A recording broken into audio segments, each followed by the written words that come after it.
I'm in big trouble. That's the technical term for my current situation, by the way. I've been studying human languages for nearly a decade now, and they have this wonderfully concise way of expressing complete catastrophe. I'm doomed. The Council is in serious trouble. The entire galactic community might be on the brink of collapse. All because of humans. My name is Zeltharim, Senior Xenoanthropologist for the Galactic Council's Species Integration Committee. My job is to study emerging sentient species and determine their readiness for inclusion in our grand interstellar community. 27 species I've evaluated, 27 successful integrations. Until now. Until humans. Ambassador, my assistant Brill said, floating into my meditation chamber without properly cycling the atmosphere. Typical. The human observation data you requested has been analyzed. I waved a tentacle dismissively. Add it to the preliminary report. I'm scheduled to deliver findings to the Council in 3 cycles. Sir, you don't understand. Vrill's chromatophores pulsed with urgent purple patterns. You need to see this immediately. That got my attention. Vril had assisted me with 16 species evaluations. Nothing rattled him. The data projection appeared in the center of my chamber. Human activity patterns, neural mapping, response metrics, standard fare. Then I saw it. The anomaly. This can't be right, I muttered, manipulating the display to enlarge a particular dataset. Run the analysis again. I've run it 17 times, Ambassador, Vril said quietly. The pattern holds. I felt my primary heart stutter. Does anyone else know about this? No, sir. I came directly to you. Quarantine this data. Triple encryption. I moved to my communication console. Cancel all my appointments. I need to verify this personally. 3 rotations later, I was on Earth. Authorized or not, I had to see for myself. The observation post was disguised as an orbital debris collection platform. Hardly necessary given humanity's primitive scanning technology. But protocol is protocol. From here, I could tap into their global information networks, their entertainment streams, their security systems. I could observe unfiltered human behavior across their planet. What I saw confirmed my worst fears. The humans were doing it everywhere. In their workplaces, in their homes, in their entertainment, in their conflicts. The pattern was undeniable. I watched a human female in what they call Seattle solve an engineering problem that should have been impossible given their technology level. I observed a male in Johannesburg talk his way out of a violent confrontation through nothing but words. A child in Toronto created an artwork that made me experience emotions I have no name for. I watched them fail repeatedly at tasks, then try again with different approaches. I watched them share ideas and build upon each other's thoughts at speeds that seemed to defy the limits of consciousness. Ambassador? Vril's voice came through my communicator. The Council is asking about your whereabouts. What should I tell them? I couldn't tear my gaze from the monitors. Tell them nothing yet. I need more time. Sir, what exactly have we discovered? Why is this data so alarming? How could I explain it? In all my years of xenoanthropology, through all the species we've encountered across 3 galactic arms, I've never seen anything like it. The humans possessed something no other sentient species we've discovered has demonstrated, something we thought was impossible in carbon-based neural structures. They iterate? Vril, I whispered. They imagine alternatives to reality that don't exist, test them mentally, discard the failures, and implement the successes. They do it constantly, instinctively. They do it individually and collectively. Many species can problem solve. Sir, no, you don't understand. My voice trembled. They don't just solve the problems in front of them. They imagine problems that don't exist yet and solve those too. They call it creativity and innovation, but it's far more significant than that. I sent him the footage of a human entertainment program where they depicted fictional versions of themselves encountering a fabricated alien species. They were imagining first contact scenarios for amusement. They were rehearsing for eventualities they had no reason to believe would occur. By the void, Vril whispered. How is this possible? I don't know. But do you understand the implications? They simulate reality inside their minds. They run predictive models of the universe. Of us. They can contemplate our thinking, our responses, our weaknesses. That would mean, yes, they can imagine ways to defeat us before we even know we're at war. They can conceive of technologies that shouldn't be possible at their development stage. They can... I trailed off, watching a human child play a game where she pretended to be someone else entirely. The final piece clicked into place. The reason this ability was so terrifying? Vril, recall the Richardson incident. The mass hallucination on Colony Epsilon? What does that have to do with... It wasn't a hallucination. The humans have been broadcasting their entertainment into space for over a century. Their fiction, as they call it. There was a long silence before Vril responded. Are you suggesting their imaginings can affect other species' perception of reality? I called up another dataset, cross-referencing the timing of certain human broadcasts with unexplained phenomena across nearby systems. The correlation was unmistakable. I'm saying the boundary between their imagination and reality may be more permeable than we thought. And if that's true, I couldn't finish the sentence. The implications were too vast, too horrifying. If humans could think things into existence, even in limited ways, then everything we understood about sentient development was wrong. The protocols for integration would be worse than useless. They would be dangerous. Just then, an alert flashed across my screen. A human global broadcast. Breaking news, they called it. I felt my blood crystallize in my veins as I read the headline, Astronomical Anomaly. Unknown object detected in Earth orbit. They had found us. And if they could find us, they could imagine what we were, what we might do, what they might need to do in response. And in the vastness of human imagination, I realized with growing horror, the reality where we peacefully coexist might be just one possibility among millions. You can't be serious, Zeltharium. Elder Kovac said, his ridged spines flaring with skepticism. Cognitive simulation as an evolutionary trait? In a pre-warp civilization?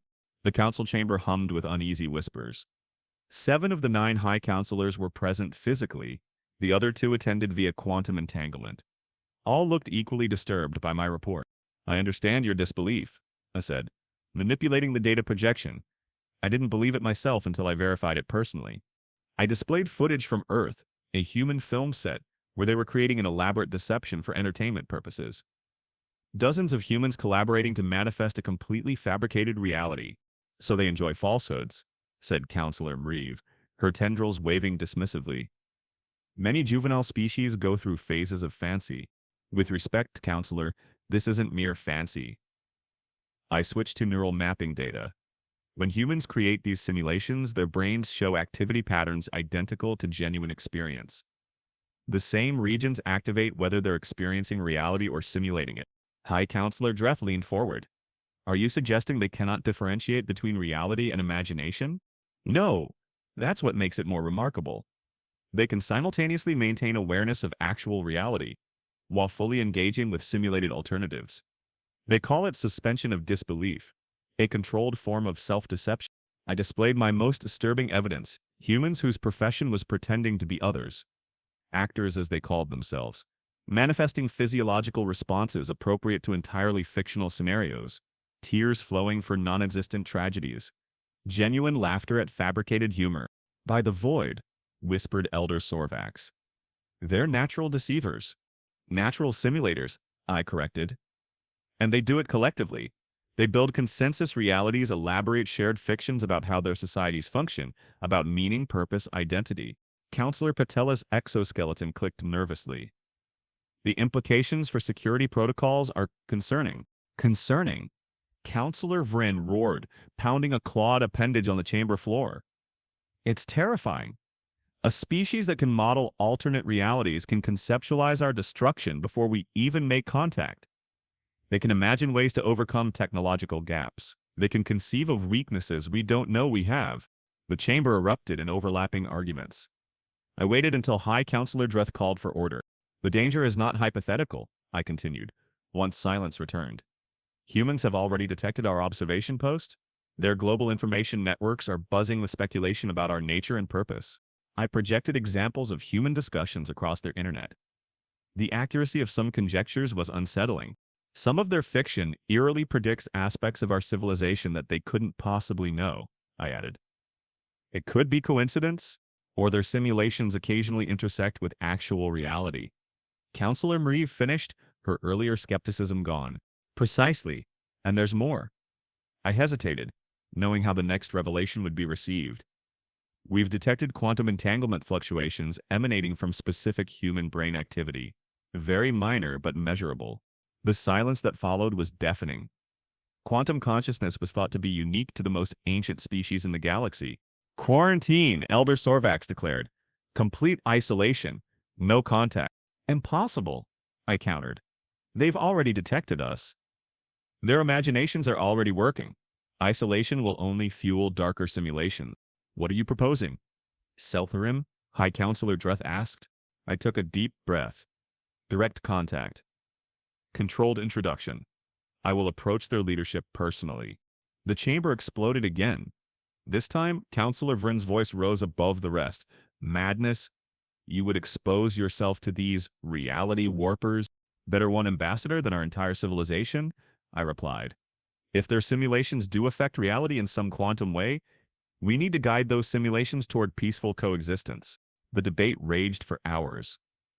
In the end, the council was divided, but High Counselor Dreth cast the deciding vote. Ambassador Zeltharim, you are authorized for first contact with limited disclosure protocols. But be warned.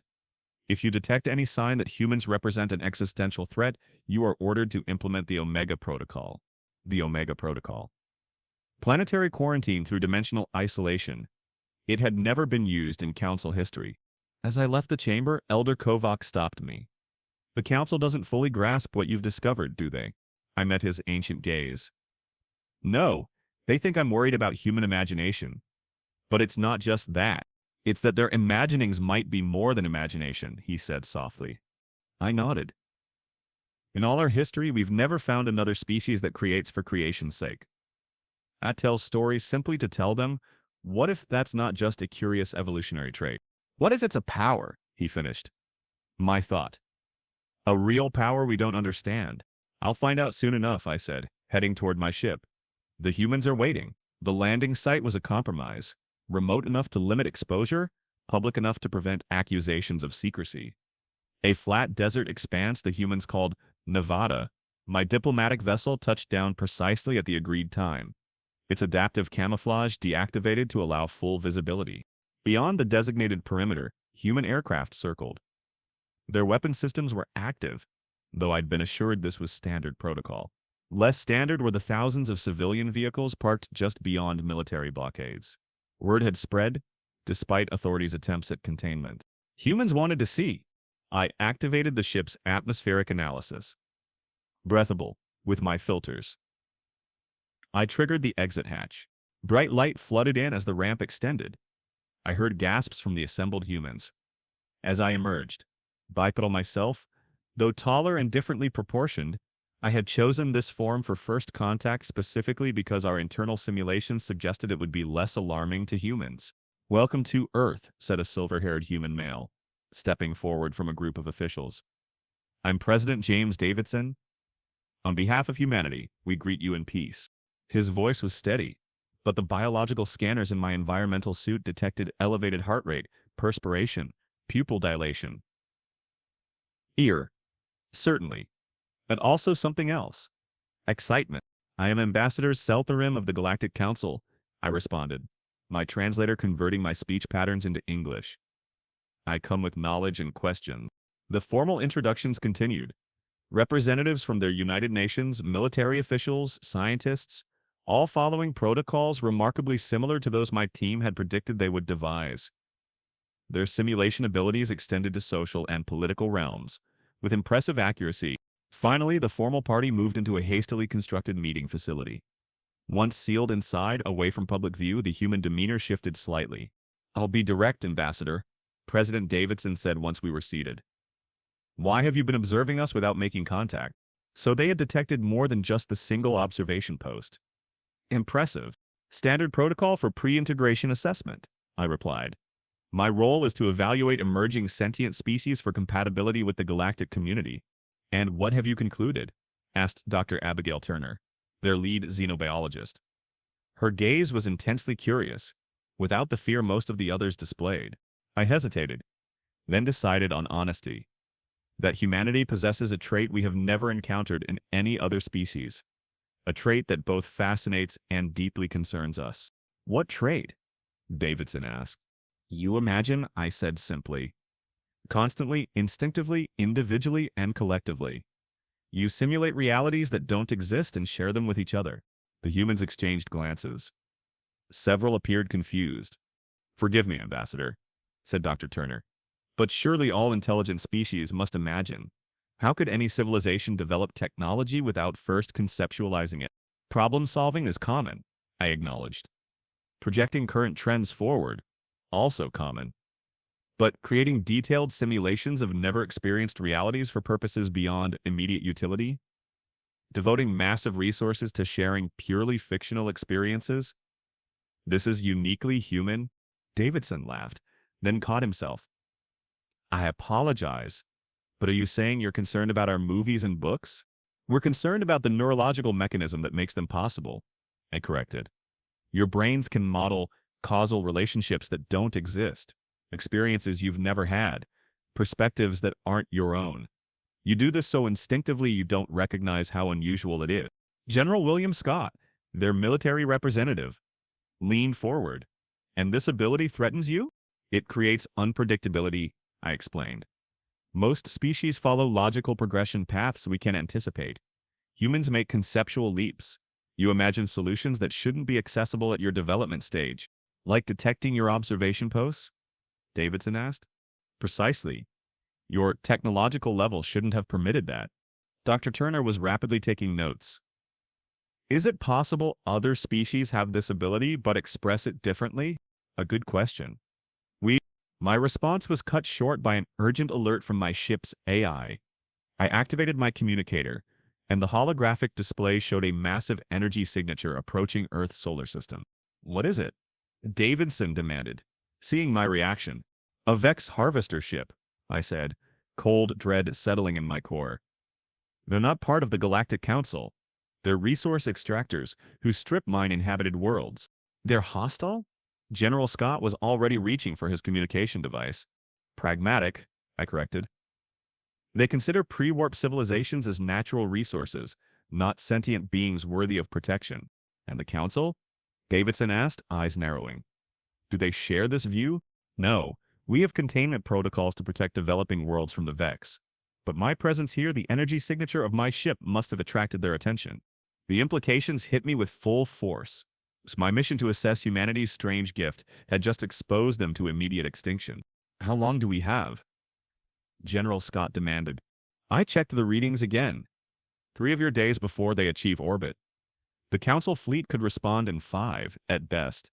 The humans were silent for a moment. Then, to my surprise, President Davidson smiled grimly. Well, Ambassador, it seems you'll get to see firsthand how human imagination functions under pressure. Because we're certainly not waiting around to be strip-mined? You don't understand, I said. The technological gap is too wide. The Vex have been harvesting worlds for millennia. Dr. Turner was studying my holographic display of the Vex ship.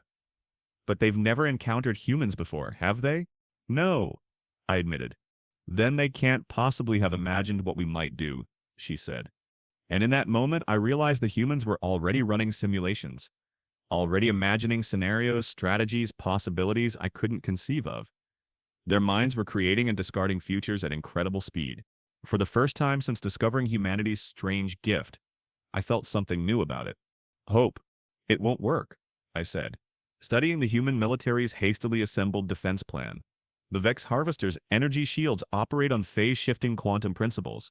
Your nuclear weapons would be absorbed and converted to additional power. General Scott cursed under his breath.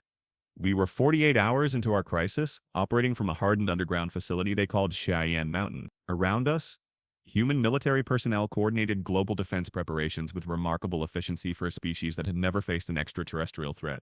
What about this? Dr. Turner slid her tablet across the table. On it was a schematic for modifying their communication satellites to emit a specific frequency pattern. I blinked in surprise. This is similar to Galactic Council deflection protocols. How did you develop this? We didn't, President Davidson said.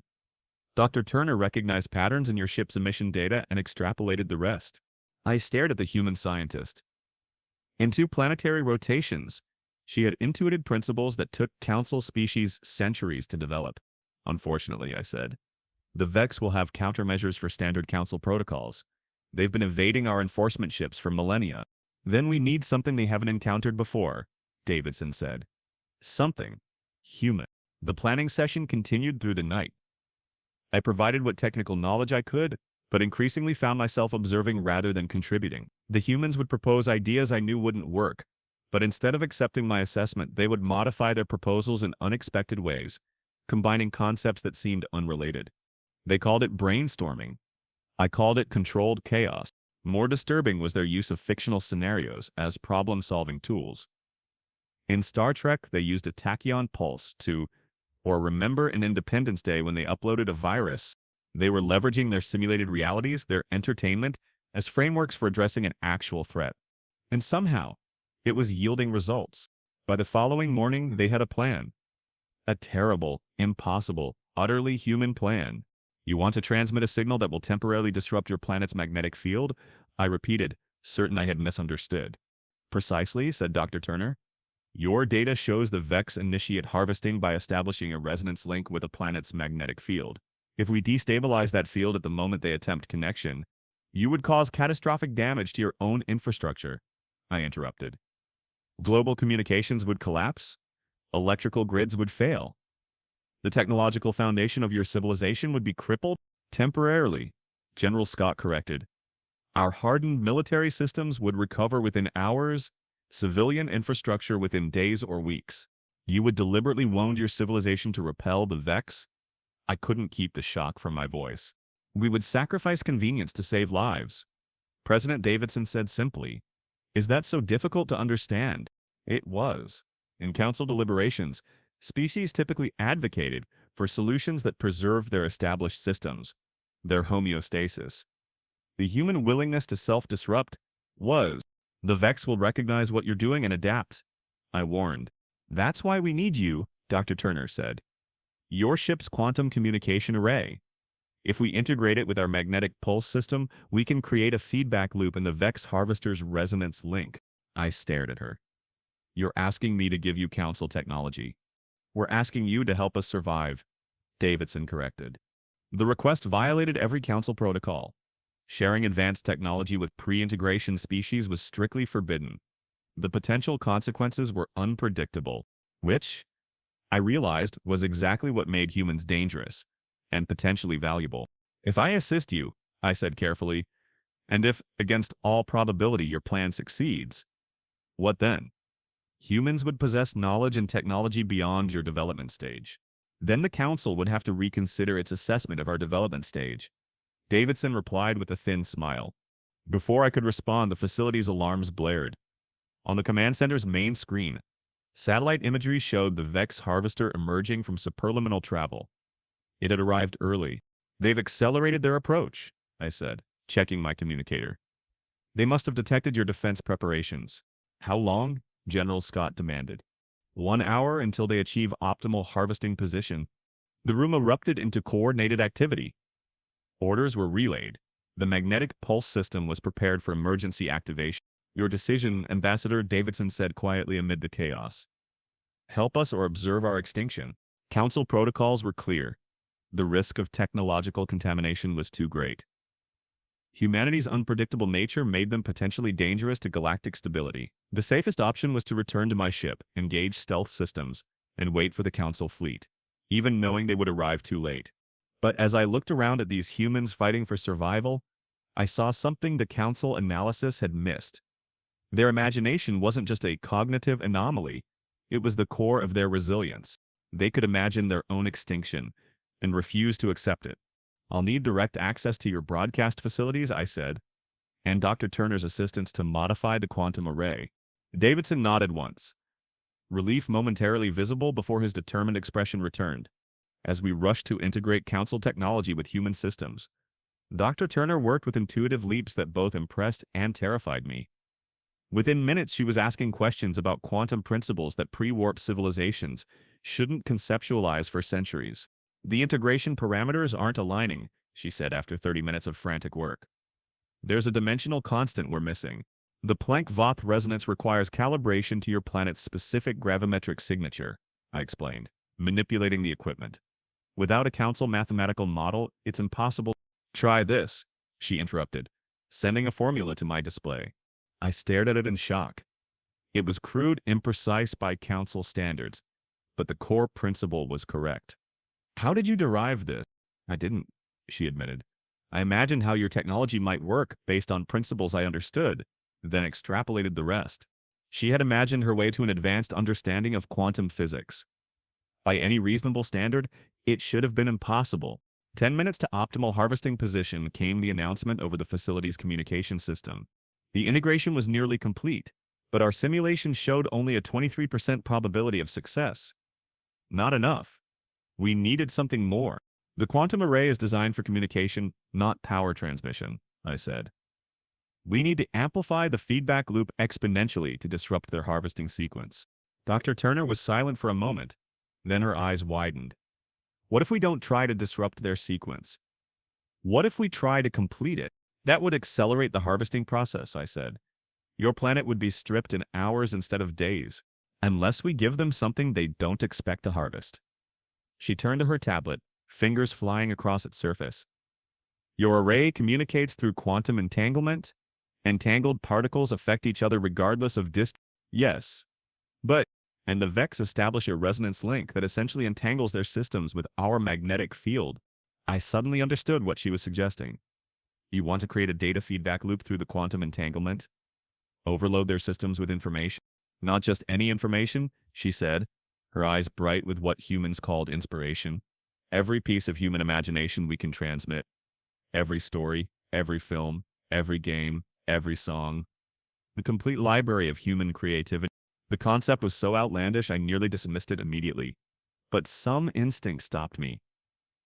You believe your fiction can overwhelm their systems? I believe the VEX have never encountered the volume and variety of simulated realities humans have created. Their systems are designed to process and categorize physical resources, not conceptual ones. It was absurd. It was irrational. It was quintessentially human. 5 minutes to optimal harvesting position. We have no time to test this, I warned. Dr. Turner met my gaze. Sometimes you have to imagine something will work, then make it reality. As we completed the final modifications, I realized we had reached the moment that would decide not just humanity's fate, but perhaps the Council's understanding of sentience itself. And I had no idea what would happen next. I've witnessed the birth of stars and the death of civilizations. I've cataloged the rise and fall of species across 3 galactic arms. Nothing in my extensive experience prepared me for what happened when humans unleashed their imagination against the VEX. The combined magnetic pulse and quantum entanglement feedback began as planned. Earth's magnetic field fluctuated wildly, disrupting the VEX harvester's initial resonance lock. Simultaneously, Turner's team transmitted the contents of humanity's creative archives through my ship's quantum array, directly into the VEX systems. We expected confusion. We expected delay. We did not expect what actually occurred. The VEX harvester began to physically transform. What's happening? President Davidson demanded, staring at our monitoring screens where the massive ship was changing configuration in impossible ways. Unknown, I admitted, checking my readings. The VEX vessel is reconfiguring its structural matrix in response to the data stream. On our screens, sections of the harvester ship were reshaping themselves. Smooth hull plates fragmented into intricate patterns. Harvest drills retracted and reformed into different configurations. The symmetrical design that characterized VEX technology was dissolving into something organic, almost artistic. It's responding to the content, Dr. Turner whispered. The stories, the images, it's interpreting them physically. I analyzed the quantum feedback readings with growing astonishment. The data isn't just overloading their systems. It's being integrated. Their neural networks are processing the information as instruction. But how? General Scott demanded. It's just stories. Fiction. And that's when I understood, truly understood, what we had discovered about humans. What the Council had feared but never fully comprehended. It's not just stories, I said. Human imagination isn't separate from reality. It's a blueprint for altering it. Your fiction contains causal patterns that, when processed by sufficiently advanced quantum systems, manifest as physical changes. The implications were staggering. Human imagination wasn't just a cognitive curiosity. It was a form of quantum engineering. They created not just mental simulations but viable structural patterns that could reshape reality when properly implemented. "They're building something," Dr. Turner said suddenly, pointing to new structures emerging from the transformed harvester. Indeed, the Vex vessel was now extending appendages unlike anything in their known technology. More organic, more varied in function. "Ambassador," came a transmission over my communicator. "The Vex are requesting direct communication with you and the humans." In all recorded history, the Vex had never communicated with potential harvest worlds. They assessed, extracted, and departed. With proper security protocols established, we accepted the transmission. The image that appeared on our screens was not the Vex as I knew them. Crystalline entities with symmetrical thought structures. This entity was a hybrid, its crystalline core now surrounded by flowing, asymmetrical patterns that shifted continuously. "You have altered us," it said simply. Its voice modulation contained harmonics I'd never heard in Vex communication. "We defended ourselves," President Davidson replied. "Yes, through creation." The entity's form shifted again. "We have harvested 10,000 worlds, extracted resources, cataloged species. Never have we encountered information with transformative properties." I stepped forward. "What you experienced was human imagination, their ability to conceptualize realities beyond their experience." "More than conceptualize," the entity corrected. "Their information patterns contain causal templates that, when processed through quantum systems, manifest physical changes. They create reality through thought." Dr. Turner looked at me, her expression one of dawning comprehension. "Is that what's happening? Our stories aren't just stories?" "Not when interpreted by sufficiently advanced quantum systems," I explained, understanding finally crystallizing. "The patterns in your fiction, the causal relationships, the emotional arcs, the metaphorical structures, they're actually viable templates for reality configuration. Most species can't process them as such. The Vex, with their quantum crystalline cognition, can, as can your council systems, Ambassador," the transformed Vex entity added, "though you have never recognized the full implications." A cold realization washed over me. The Council's fear of human unpredictability wasn't just about strategic uncertainty. Somewhere deep in our collective unconscious, we had sensed the real truth, that human imagination might literally reshape our reality. "What do you want now?" Davidson asked the entity. "Exchange," it replied. "We have harvested resources. You have harvested possibilities. We propose symbiosis." Over the next 26 hours, as my ship's sensors detected the arrival of the Council enforcement fleet at the edges of the solar system, we negotiated the first-ever diplomatic agreement between humans, the Galactic Council, and the Vex Collective. The terms were unprecedented. The Vex would cease planetary harvesting, instead exchanging technological knowledge for access to human creative works. The Council would accelerate humanity's integration process, recognizing them not as an emerging species, but as equals with unique abilities essential to galactic sustainability. And humanity? They agreed to share their imagination with appropriate protections and protocols. One solar orbit later, I stood before the full Galactic Council, delivering my final report on the human integration process. "The evidence is now incontrovertible," I concluded. "Human imagination functions as a form of quantum programming. When they create fiction stories, art, music, they are actually generating viable reality templates that, when processed through sufficiently advanced systems, can manifest physical changes." "But the implications?" Elder Kovac murmured. "If reality itself is malleable through thought patterns, it explains anomalies we've observed throughout our history," I continued. "The Richardson incident wasn't mass hallucination. It was human broadcast fiction temporarily altering local reality through quantum resonance." High Counselor Dreth leaned forward. "You believe this ability is unique to humans?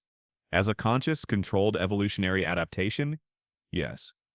But our research suggests the potential exists in other species, including our own. Humans simply developed it further because their harsh evolutionary environment required greater adaptability." "And you no longer consider this a threat?" Counselor Vren asked skeptically. I considered the question carefully. I consider it a profound revelation about the nature of consciousness and reality.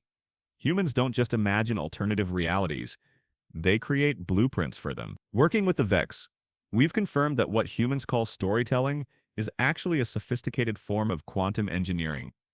Their conscious minds can access intuitively. The council chamber was silent as the implications sank in. There's something else you should know, I added. In working with humans, we've discovered evidence that other species may possess related but distinct consciousness reality interfaces. The Merovian intuitive navigation, Sclathy communal dreaming, Tarasan temporal perception. You're suggesting consciousness affects reality across all sentient species? Counselor Reeve asked. I'm suggesting reality and consciousness are more deeply intertwined than our science has acknowledged, I replied. Humans simply made it impossible to ignore any longer. As the council session concluded and integration protocols were finalized, I found myself reflecting on that first moment of terror when I discovered humanity's strange gift. How wrong I had been, not about the power of their imagination, but about its implications. The humans hadn't evolved a threatening anomaly. They developed an ability we all possessed in some form, but had never fully recognized or utilized. Dr. Turner joined me at the observation deck overlooking Earth. The planet looked different now, with the orbital construction platforms and quantum communication arrays giving it a distinctive profile among inhabited worlds. The Council has approved our joint research initiative, I told her. Full collaboration between human creative specialists and Council quantum physicists. She smiled. Just imagine what we might accomplish together. That, I replied, is precisely the point. As I watched a Vex harvester, now transformed into a cross-species cultural exchange vessel, dock with the human orbital platform, I considered how close we had come to catastrophic misunderstanding. The Galactic Council's greatest mistake with humans hadn't been finding them or fearing them. It had been failing to recognize that imagination isn't separate from reality. It's the template from which reality is continuously created. And somewhere out there, I suspected, other species were discovering their own unique interfaces with the quantum underpinnings of existence. Other forms of consciousness were developing their own reality-shaping abilities that would someday complement humanity's gift for imagination. The galaxy was about to become far more interesting than anyone could have imagined.